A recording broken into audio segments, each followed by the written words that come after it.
말씀은 이제 욥기 세 번째 욥기 38장부터 42장까지인데 그걸 다 봉독할 수는 없고 그 중에서 일부 귀절을 제가 선택해서 봉독하도록 하겠습니다.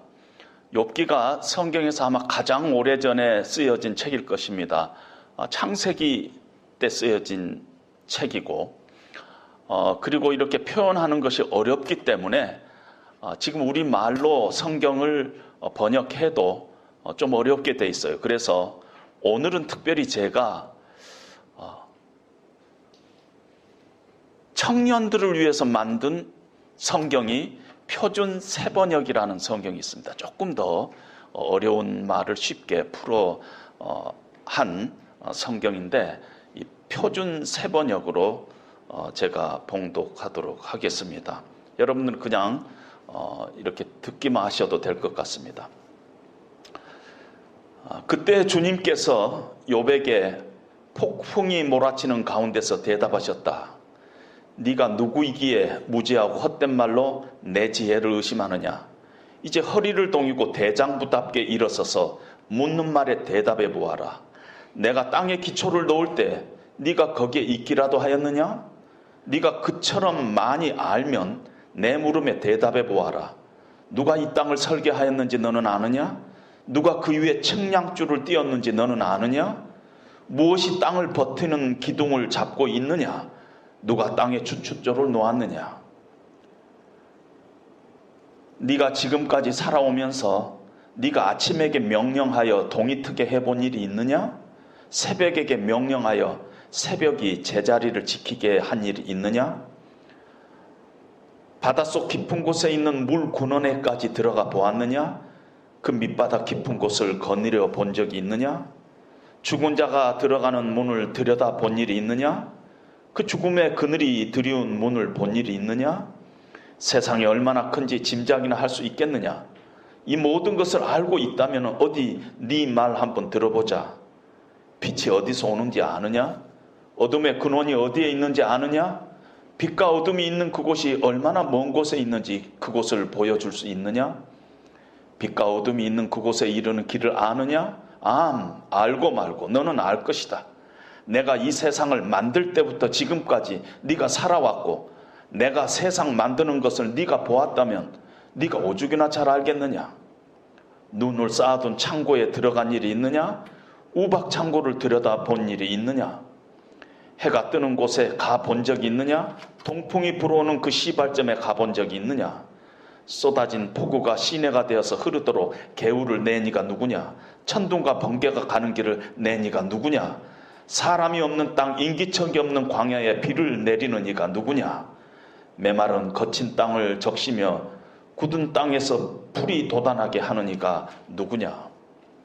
네가 북두칠성의 별 떼를 한데 묶을 수 있으며 오리온 성자를 묶은 띠를 풀 수 있느냐? 네가 철을 따라서 성자들을 이끌어낼 수 있으며 큰 곰자리와 그 별대를 인도하여 낼 수 있느냐? 하늘을 다스리는 질서가 무엇인지 아느냐? 또 그런 법칙을 땅에 적용할 수 있느냐?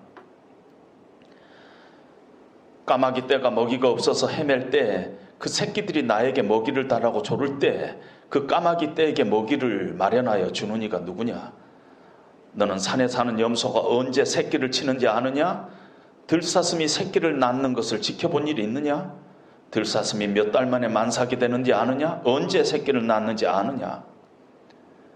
타조가 날개를 재빠르게 치기는 하지만 황새처럼 날지는 못한다. 타조가 땅바닥에다가 알을 낳는 것은 흙이 그 알을 따스하게 해주기를 바라기 때문이다. 그러나 그 알이 발에 밟혀서 깨어질 수 있음을 알지 못한다. 들짐승이 그 알을 짓밟을 수도 있음을 알지 못한다. 타조는 알을 거칠게 다루기를 마치 제가 낳은 알이 아닌 것 같이 하고 알을 낳는 일이 헛수고가 되지는 않을까 하고 걱정도 하지 않으니 이것은 나 하나님이 타조를 어리석은 짐승으로 만들고 지혜를 주지 않았기 때문이다. 그러나 타조가 한번 날개를 치면서 달리기만 하면 말이나 말 탄 사람쯤은 우습게 여긴다. 욥아 대답해 보아라. 말에게 강한 힘을 준 것이 너냐? 그 목에 흩날리는 갈기를 달아준 것이 너냐? 네가 말을 메뚜기처럼 뛰게 만들었느냐? 사람을 두렵게 하는 그 위세당당한 콧소리를 네가 만들어 주었느냐? 이제 허리를 동이고 대장부답게 일어서서 내가 묻는 말에 대답해 보아라. 아직도 너는 내 판결을 비난하려느냐? 네가 자신을 옳다고 하려고 내게 잘못을 덮어 씌우려느냐? 네 팔이 하나님의 팔만큼 힘이 있느냐? 네가 하나님처럼 천둥소리 같은 우렁찬 소리를 낼 수 있느냐? 그렇게만 할 수 있다면 나는 너를 찬양하고 네가 승리하였다는 것을 내가 인정하겠다. 베못 하마를 보아라. 내가 너를 만든 것처럼 그것도 내가 만들었다. 욥이 주님께 대답하였다. 주님께서는 못하시는 일이 없으시다는 것을 이제 저는 알았습니다. 주님의 계획은 어김없이 이루어진다는 것도 저는 깨달았습니다. 잘 알지도 못하면서 감히 주님의 뜻을 흐려놓으려 한 자가 바로 저입니다. 깨닫지도 못하면서 함부로 말을 하였습니다. 제가 알기에는 너무나 신기한 일들이었습니다. 주님이 어떤 분이시라는 것을 지금까지는 제가 귀로만 들었습니다. 그러나 이제는 제가 제 눈으로 주님을 뵙습니다. 그러므로 저는 제 주장을 거두어 드리고 티끌과 잿더미 위에 앉아서 회개합니다. 잠시 기도하겠습니다. 하나님 아버지, 하나님께서 욥기를 성경에 기록하실 때 우리를 생각하셨는 줄로 믿습니다. 우리 인생이 참 욥처럼 고난 가운데 우리가 살아갈 수밖에 없는데 하나님 그때 우리의 가슴에 욥기를 안고 그 고난을 믿음으로 인내하며 겪어나갈 수 있도록 하나님 은혜를 베풀어 주시옵소서. 하나님 욥기를 통해서 하나님께서 우리에게 말씀하시고자 하는 것을 이 시간 듣기를 원합니다. 말씀하시옵소서. 저희가 듣겠나이다. 예수님 이름으로 기도합니다. 아멘. 욥은 믿음이 참 좋은 사람이었습니다. 깨끗한 양심을 가진 사람이었고 하나님 앞에 인정받은 자요, 세상 사람들로부터 칭찬받은 사람이었습니다. 그런데 어느 날 갑자기 욥의 인생 가운데 이유를 알 수 없는 엄청난 재앙이 찾아왔습니다. 재산을 다 약탈당하고 10남매 자식들 집이 무너져 다 깔려 죽었습니다. 온몸에 욕창이 돋아났고 부인마저 가출했고 믿었던 친구들도 다 배신했습니다. 행복한 가정이 하루아침에 와르르 무너졌습니다. 오늘날로 표현하면은 큰 회사를 했었는데 회사가 갑자기 부도가 났습니다. 애들이 교통사고로 몰살을 당했어요. 병원에 갔더니 간암 말기로 선고를 받았습니다. 부인은 가출하고 믿었던 친구들은 배신하고 하루아침에 알거지가 된 그런 꼴을 욥이 당합니다. 욥은 하나님을 믿는 사람이었기 때문에 처음에는 신앙으로 버텼어요. 주신 자도 하나님이시오, 취하신 자도 하나님이시니 내가 하나님을 의지하리라. 이렇게 믿음으로 견뎌 나갔습니다. 하나님을 사랑하는 자, 곧 그 뜻대로 부르심을 입은 자들에게는 모든 것, 고난까지도 합력하여 하나님께서는 선을 이루시느니라. 아마 그때 로마서가 있었다면은 욥은 그 로마서 8장 28절 말씀을 암송하면서 묵상하면서 그 고난을 겪어 나갔을 것입니다. 사람이 감당할 시험 밖에는 너희에게 당한 것이 없나니 오직 하나님은 미쁘사 너희가 감당치 못할 시험 당함을 허락치 아니하시고 시험 당할 즈음에 또한 피할 길을 내사 너희로 능히 감당케 하시느니라. 고린도전서 10장 13절 말씀도 이렇게 묵상하면서 그런 고난을 겪어 나갔을 것입니다. 그런데 하나님 앞에 이 매달려서 기도하고 또 기도하고 울부짖고 울부짖는데도 상황이 전혀 호전이 되지 않습니다. 얼마나 시간이 흘렀는지 3개월이 흘렀는지 6개월이 흘렀는지 1년이 흘렀는지 3년이 흘렀는지 10년이 흘렀는지 우리는 잘 모릅니다. 그러나 욥기 3장부터 37장까지 고통의 시간이에요. 욥기 총 42장 중에 37장까지 고통의 시간이었다면은 우리가 상상하기에 그 고통의 시간이 꽤 견딜 수 없을 만큼 길었다. 그렇게 상상해도 좋을 것 같습니다. 고통의 시간이 이렇게 길어지자 그렇게 믿음이 좋던 욥의 믿음이 여지없이 흔들렸습니다. 왜 이런 일이 나한테 생긴 것일까? 정말 하나님 계세요? 하나님 정말 내 기도를 지금 듣고 계세요? 하나님 제가 무엇을 잘못했습니까? 저 정말 열심히 살았습니다. 하나님 성실하게 살았고 예수 잘 믿어보려고 애썼습니다. 하나님만 의지하면서 살았습니다. 하면서 하나님 앞에 이렇게 항변하고 또 항변하는 일이 생겼습니다. 세상에 나쁜 짓 하다가 고난을 당하면은 그냥 어느 때는요 그걸 수용을 해요. 내가 나쁜 짓 그렇게 하다가 이런 어려움이 생겼으니까 내가 당했싸지 이러면서 수용하는 경우가 많은데, 정말 성실하게 살려 하고 정말 하나님 믿음으로 살려고 하고 그런 사람들에게 이해할 수 없는 고난이 닥치면은 오히려 더 그 시간을 견뎌나기가 더 힘듭니다. 욥도 이유를 알 수 없는 고난이 자기의 인생 가운데 닥치니까 정말 억울했어요. 하나님이 야속했어요. 하나님에 대해서 그래서 화가 났어요. 정말 하나님이 나를 사랑하시는가 의심도 생겼어요. 하나님이 나를 버리신 거 아닌가 두렵기도 하고 불안하기도 했습니다. 어느 때는 하나님에 대한 소망을 붙잡았습니다. 나의 가는 길을 오직 그가 아시나니 그가 나를 단련하신 후에는 내가 정금같이 나오리라, 이런 믿음의 고백을 했습니다. 그런데 불과 몇 줄 더 가가지고요, 내가 복을 바랬더니 화가 왔고 광명을 기다렸더니 흑암이 찾아왔구나 하면서 또 낙심 가운데 절망 가운데 빠지는 것을 봅니다. 정말 내가 뭐가 잘못됐나? 정말 하나님 만나면 내가 따져보고 싶다. 내가 선하게 살려고 했는데 하나님께서는 나를 치셨다. 이런 억울함과 참 야속함이 오랜 시간 욥의 고통 가운데 계속됐습니다. 이런 고통이 계속되는 동안에 욥은 하나님 앞에 많은 질문을 했습니다. 37장까지 욥은 하나님 앞에 많은 질문도 하고 항변도 하고 또는 많은 말을 했습니다.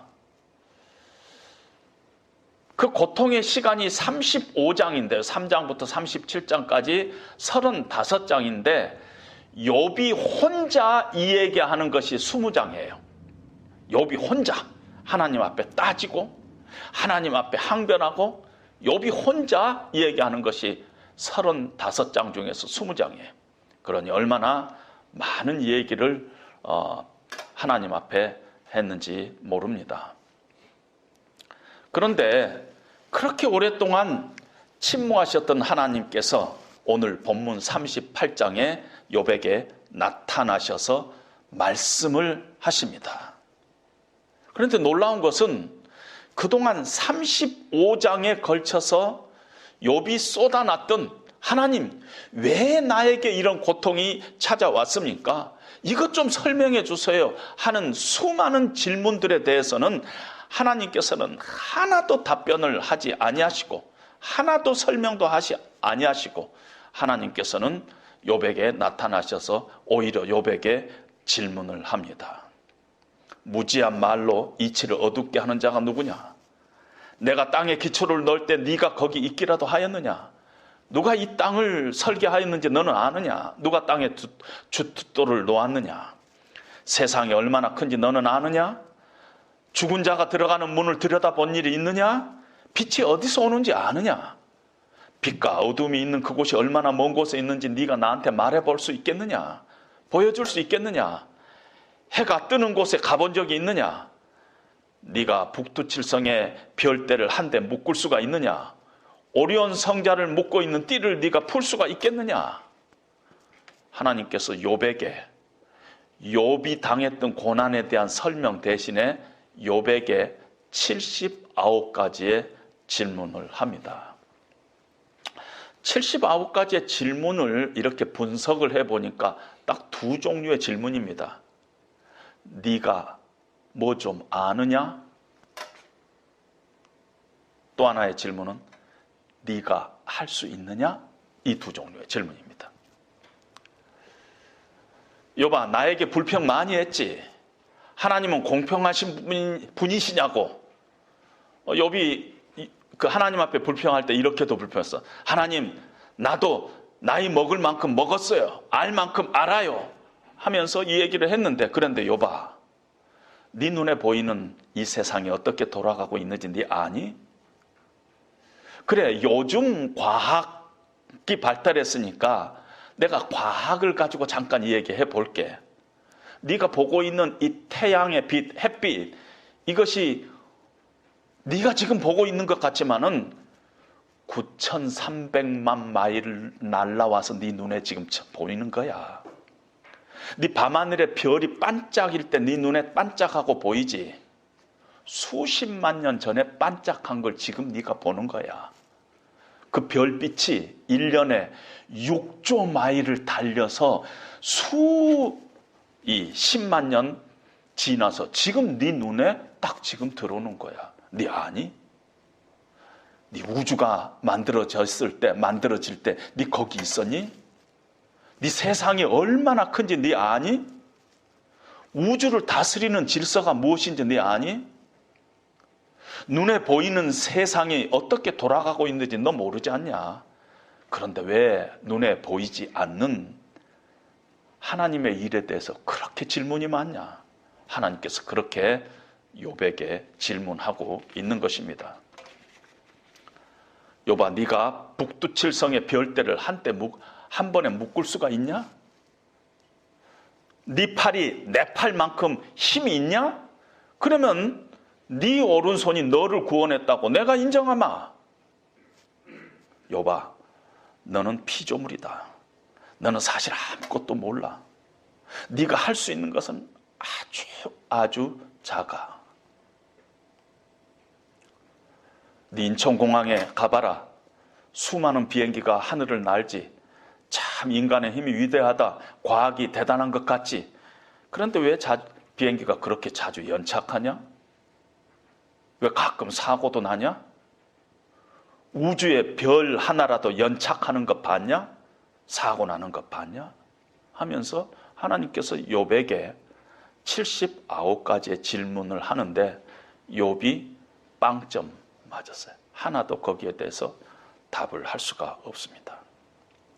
하나님께서는 욥에게 이 질문을 통해서 인간이 얼마나 유한한 존재인가를 욥에게 보여주고 있습니다. 그리고 하나님께서는 39장에 와갖고 욥을 데리고 동물의 세계로 가서 사자를 보여주시고 말, 독수리, 까마귀들을 보여주십니다. 39장 13절에 보니까 하나님께서 타조를 보여주시면서 욥아, 타조 좀 봐라. 다리가 길고 목만 해가지고 한 1m 되지 않니? 머리는 조그맣고 눈은 땡그라니 큰 새가 타조다. 날개를 재빠르게 치기는 하지만은 날지는 못해. 땅바닥에 알을 낳고서는 함부로 그냥 다녀. 자기 알이 자기 발에 밟혀가지고 깨질 거라는 것은 생각지도 못해. 자기 알인 줄도 모르고 걱정도 안 되는가 봐. 참 미련하지. 39장 17절. 그런데 욥아, 그 타조를 내가 만들었어. 그런데 타조가 한번 날개를 치면서 달리기만 하면 말도 못 쫓아와. 타조의 이 어리석음과 타조의 이 강함, 내가 만든 거야. 내가 허락한 거야. 40장 15절에 가서 하나님께서는 욥에게 하마를 보여줍니다. 하마 좀 봐라. 하마의 몸무게가 얼마나 나간지 아니? 한 3,500kg 정도 나가. 너무 무거워서, 너무 뚱뚱해갖고 물에서 나올 때 머리를 가눌 수가 없어서 돌에 기대서 올라와. 하마 보니 참 못생겼지. 머리 꼭대기에 눈, 코, 입이 다 달려있어. 참 못생겼지. 그런데 내가 너를 만든 것 같이 내가 하마를 만들었다. 타조의 어리석음, 하마의 못생긴 것, 악어 같은 그런 소름 끼치는 짐승들 다 내가 만들었다.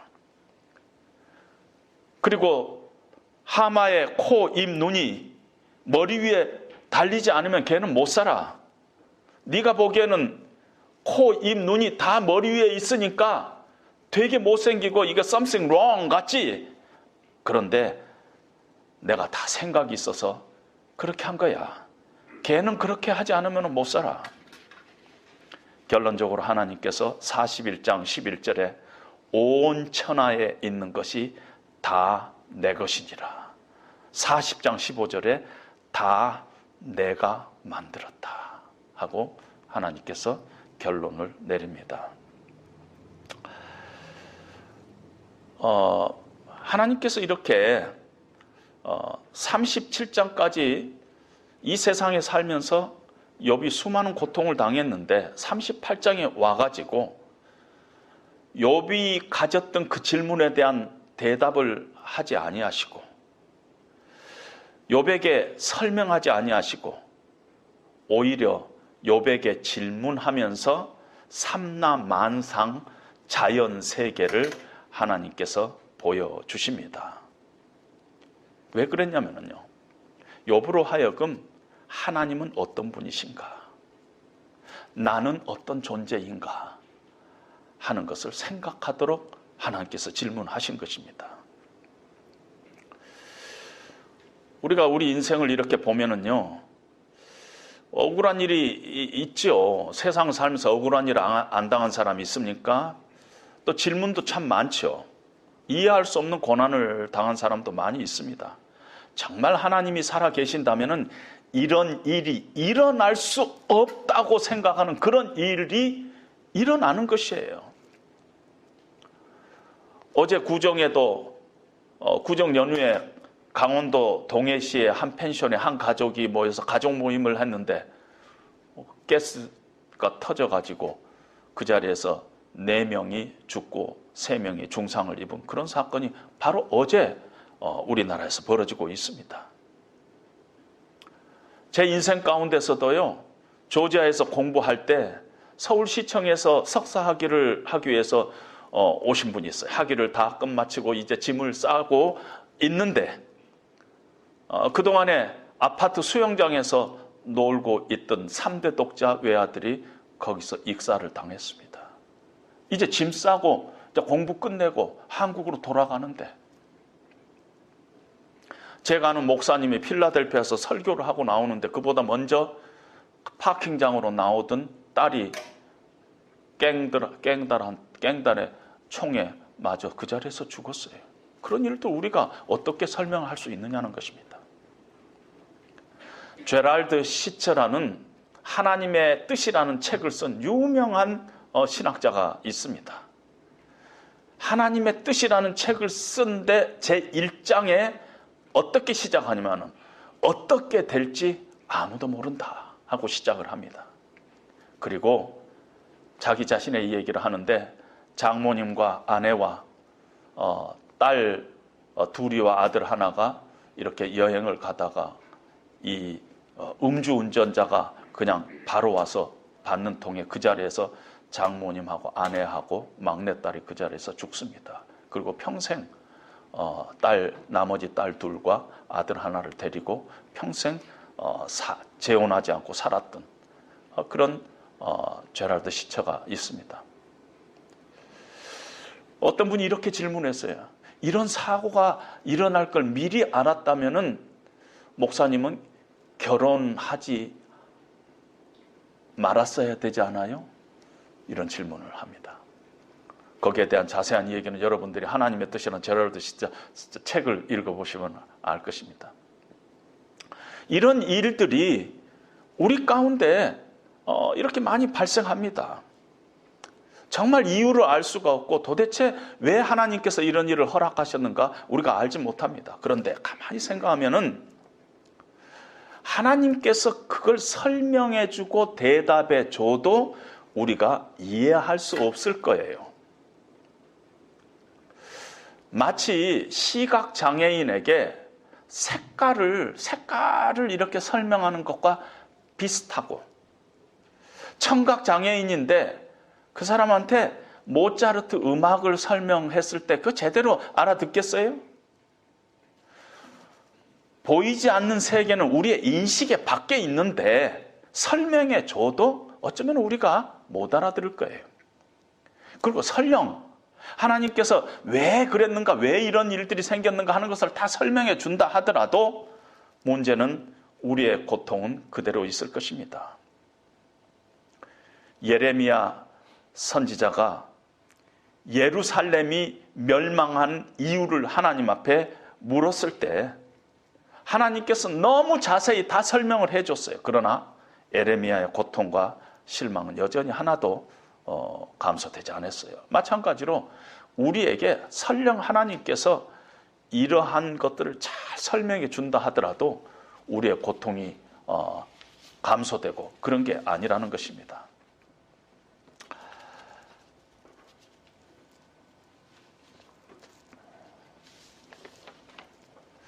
욥은 현실은 그대로 있었어요.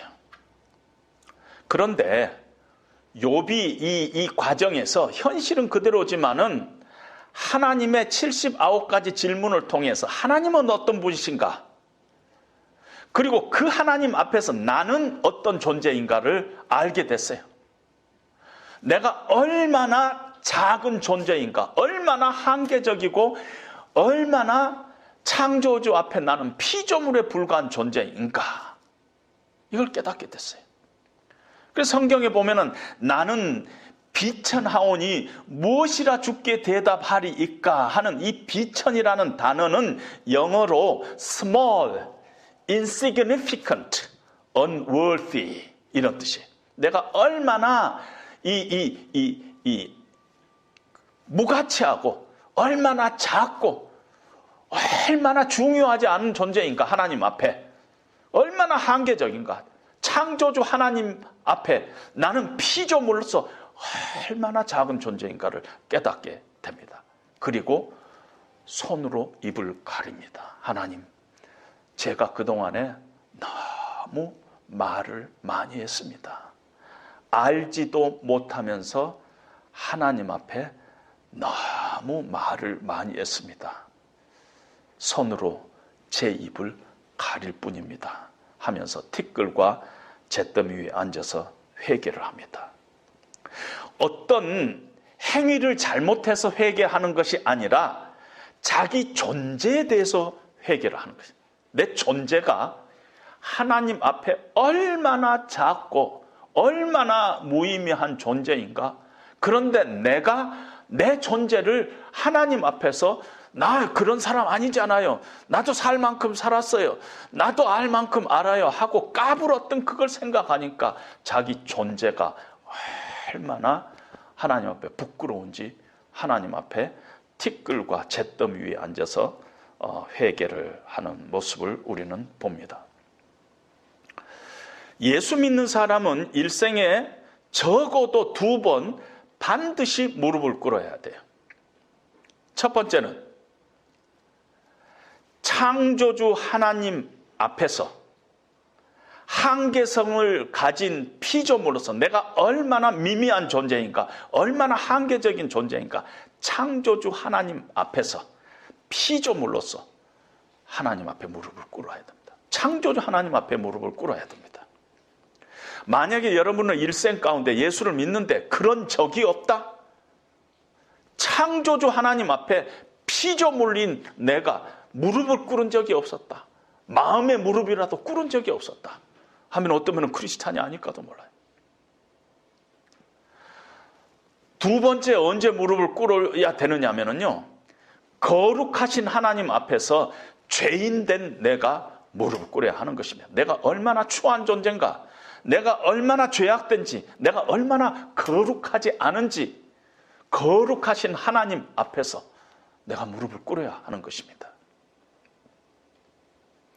욥은 지금 창조주 하나님 앞에서 내가 얼마나 한계적이고 미미한 존재인가, 내가 그동안에 하나님 앞에 수없이 질문하고 대들고 말을 많이 한 것이 너무너무 창피하고 너무너무 하나님 앞에 부끄럽고 해서 하나님 앞에 무릎을 꿇는 모습을 봅니다.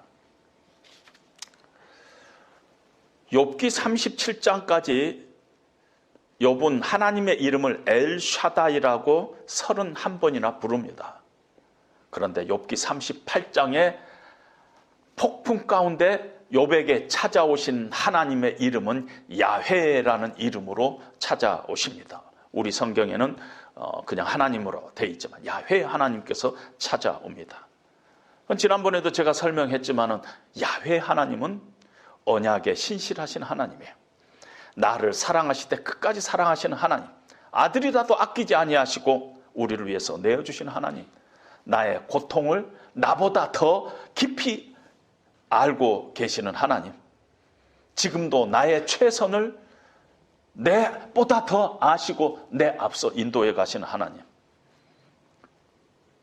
작정하신 하나님의 뜻을 완벽하게 이루고 계시는 하나님, 그 하나님이 욥의 일생 가운데 나타나는 것입니다.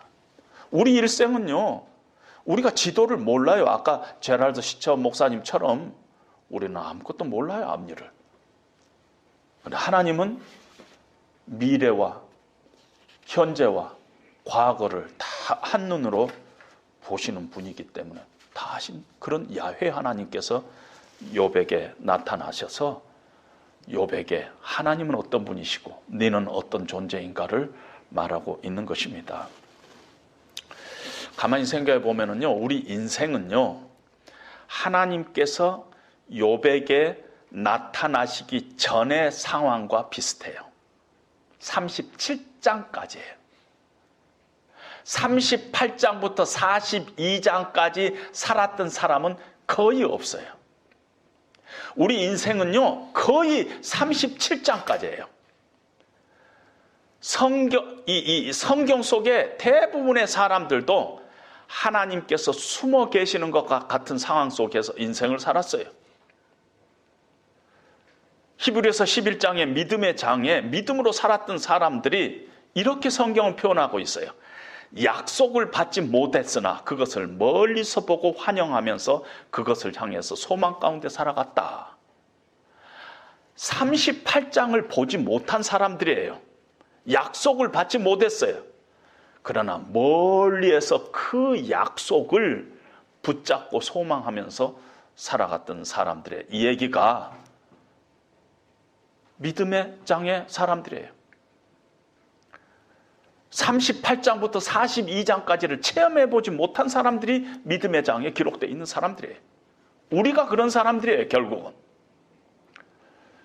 욥은 이 땅에서 당할 수 있는 최악의 고난을 당한 사람의 이그젬플로 우리에게 주어졌어요. 그리고 비록 흔들리기는 했지만 끝까지 하나님을 붙잡고 믿음으로 승리한 모델로 우리에게 주었어요. 욥기에 보면 그가 나를 죽이실지라도 나는 그를 신뢰하리라, 그런 고백을 하고 있는 것을 봅니다. 그런데 욥기는 우리를 위해서 쓰여졌어요. 하나님이 없는 것과 같은 그런 상황 가운데서도 욥처럼 하나님을 신뢰하라. 믿음의 모든 조건들이 다 사라져버린 것처럼 보이는 그때도 하나님을 신뢰하라. 그 인생이 37장까지로 끝나는 것 같아도 in all circumstances, 모든 상황 속에서 그때도 하나님을 신뢰하라.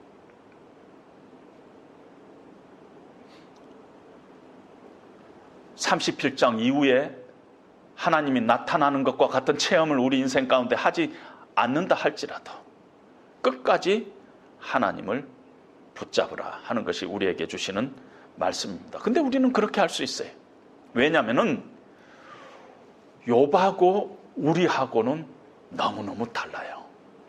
욥은 정말 믿음이 흔들릴 때도 많았어요. 뭘 붙잡아야 좋을지 모르고 방황하고 하나님 앞에 항변하고 그런 때가 많았어요. 천국도요, 있는지 없는지 확실하게 알지 못했어요. 어느 때는 분명히 있는 것 같고 어느 때는 없는 것 같고 그랬어요. 우리는 욥보다도 훨씬 지금 나은 환경 속에서 우리 인생의 욥기 38장 이후를 없어도 우리가 살아갈 수 있는 것입니다. 왜? 우리에게 성경이 주어졌어요. 성경이 주어졌어요.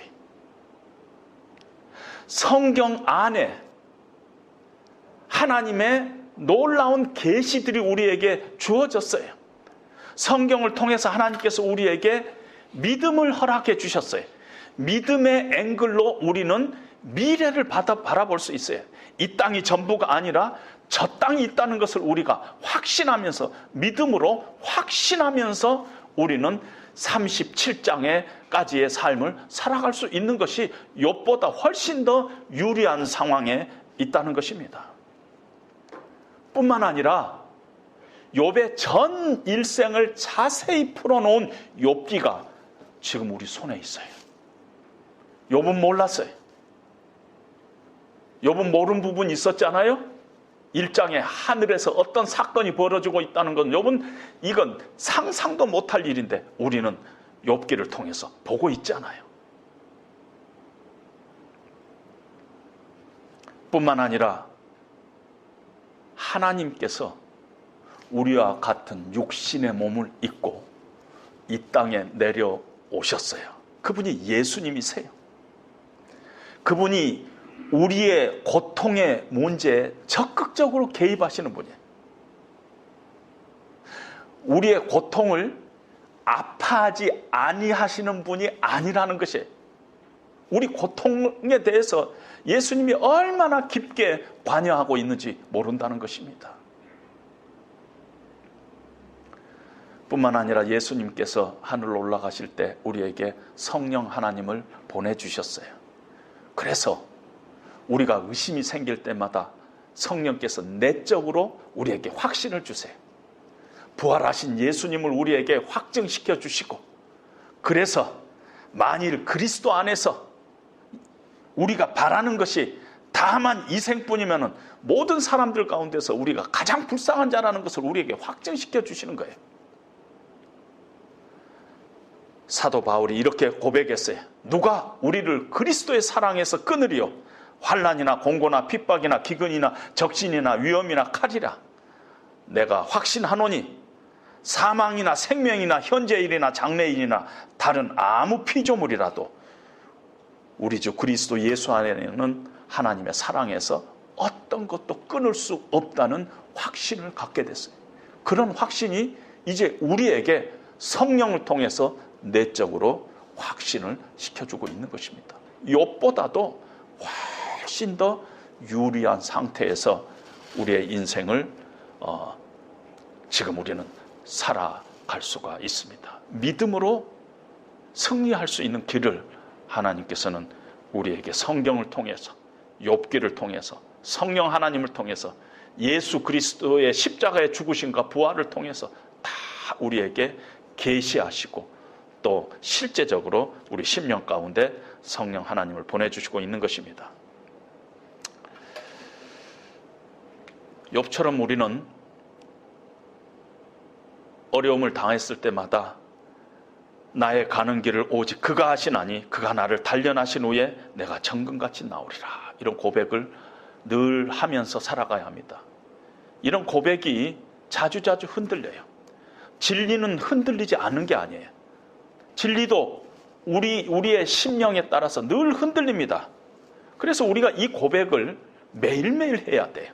매일매일 삶 속에서 새롭게 하고 또 확인하고 또 다시 고백하고 그런 일들이 매일매일 우리 삶 속에 반복돼야 합니다. 그럴 때 우리 가운데 믿음이 생기고 세상을 이기는 것은 이것이니 너의 믿음이니라. 하나님께서 약속하신 대로 우리의 그 믿음을 가지고 우리가 욥이 겪었던 그 수많은 고난을 우리가 확신 가운데 또 흔들리지 않고 인내하면서 믿음으로 살아갈 수 있는 힘들이 우리 안에 하나님께서 주어지셨습니다. 그런 승리가 저와 여러분들에게 늘 함께 하시기를 주님의 이름으로 축원드립니다. 우리